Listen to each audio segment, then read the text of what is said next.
Breaking news. The 3-day bloodbath that has kept the nation holding its breath has finally come to an end. We have Katie on site right now gathering information directly from the field. For anyone who's managed to miss the hell that has been unleashed onto Adams County, the already split nation is deepening the wound. Confederacy and Union forces have been battling it out since June 1st, just south of Gettysburg. Well, now we do have a result. Half the nation are recoiling from a brutal loss while the other half are celebrating a game-changing victory. We'll be handing it over to Katie for some on-site action. We are live from Gettysburg, Pennsylvania. Here with us is Confederate General Robert E. Lee himself. Lee, how do you feel about this crushing loss?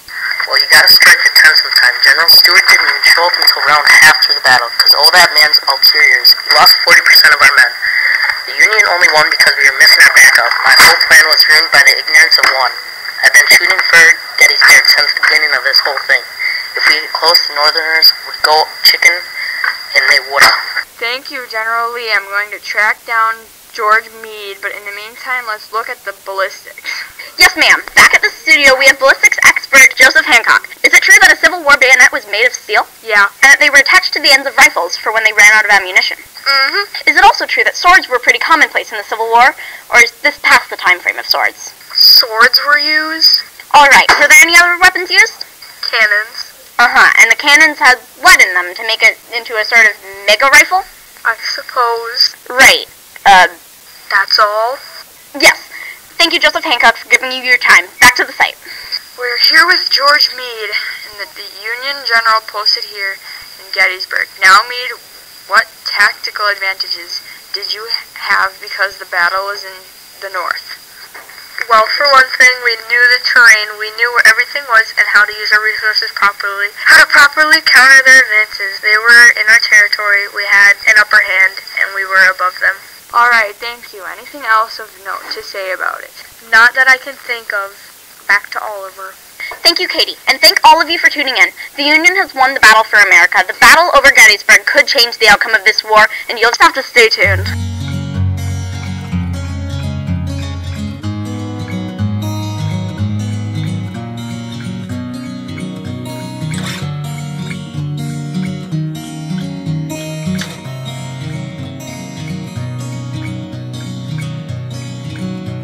You've left me with such a silent world. The evenings are calm, but I'm restless, and my breath has become as thin as the wind. Not even the mighty sky can fill the space you've left behind.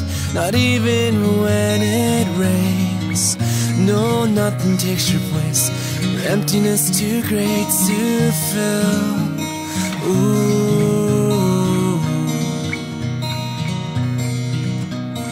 I have been holding my breath for too many nights in a row. And somewhere on coastlines unknown to me, you paint your dreams with reds and blues and greens. Yeah, you're painting daffodils by the sea without me.